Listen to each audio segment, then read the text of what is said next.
আসসালামু আলাইকুম। মোর আফুরাদা তোর বুয়ারা ভাইয়ারা যে হিন্দা মোর ভিডিওটা দেখতেছেন আশা করছি ব্যাককেই ভালো আছেন। আলহামদুলিল্লাহ মুইও আল্লাহর ইচ্ছায় ভালোই আছি। তো চলে আইলাম নতুন একটা ব্লগ ভিডিও নিয়া। আর আজকে হইছে আপনাগুলোকে শেয়ার করবো কাবাবের একটা রেসিপি।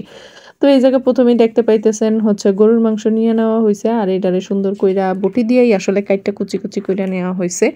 আর এই কাবাবটা মোর মা হচ্ছে মোর জন্য রেডি করতেছিল। তো কাবাব আসলে মুই নিজে বানাইয়া খাইতে পারি কিন্তু আসলে ওই কষ্টের ভয়তে করা হয় না। তো মায়েরা বাচ্চারা যে জিনিস পছন্দ করে সেগুলাই চেষ্টা করে সবসময় রেডি কইরা দিতে। তো সবার মাই আসলে এই কাজগুলো কইরে থাকে। মোর মাও তো সেও মোর জন্য হচ্ছে এই বিফের যে কাবাবটা সেটা কইরা নিয়ে আসতেছে। এটা হচ্ছে তার স্পেশাল একটা আইটেম। আর এই কাবাবটা কিন্তু সত্যি অসাধারণ হয় মোর মায়ের হাতের। তো এই জায়গা হচ্ছে সে বুটের ডাল নিছে, তার সাথে হচ্ছে গরুর মাংস নিছে আর তার মধ্যে আদা, রসুন, তারপরে পেঁয়াজ, কাঁচামরিচ, গোলমরিচ সবকিছুই দিয়া দিছে। এলাচ, দারচিনি, মাংসের যে মসলাগুলা দিতে হয় সেগুলাই দিয়া দিছে আর তার সাথে আস্ত জিরাও দিছিল। তো স্পেশাল ভাবেই সে আসলে বানাইতেছিল। আর এই যে ওইগুলার ঝোল একদম সুন্দরভাবে শুকাইয়া নিয়ে এইভাবে একদম ডালের সঙ্গে মাংস ভালো করে শুকাইয়া নিছে। আর এইগুলা হচ্ছে মুই যখন বানাই তখন কিন্তু মুই এইভাবে একটু পানি পানি রাখি যাতে ব্লেন্ডারে ব্লেন্ড করতে পারি। তো মোর মায়ে আসলে কিন্তু ব্লেন্ডারে ব্লেন্ড করবে। সামনেই দেখতে থাকেন কি আছে রহস্য, মোর মা কিভাবে বানায় সেগুলাই আপনারা আসলে দেখতে পাইবেন। তো খুব সুন্দরভাবে এটা একদম ভাজা ভাজা করে নিছে, একদম শুকায় নিছে। এখানে একদম পানির কোনো ছোঁয়াই ছিল না, দেখছেন?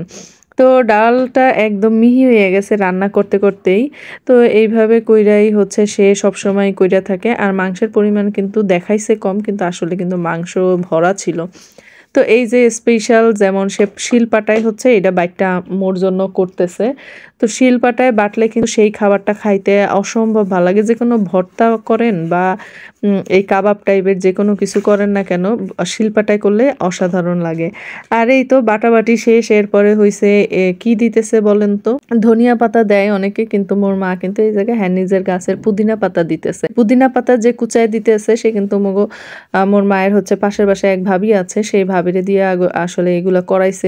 বাটাবাটি আসলে মোর মা করতে পারে না, তো সেই ভাবি সবকিছু করে দিছে। আর এই যে সে যে বানাইছিল হাতে ও গোল গোল কইরা, এটা আসলে দেখাইতে পারি নাই।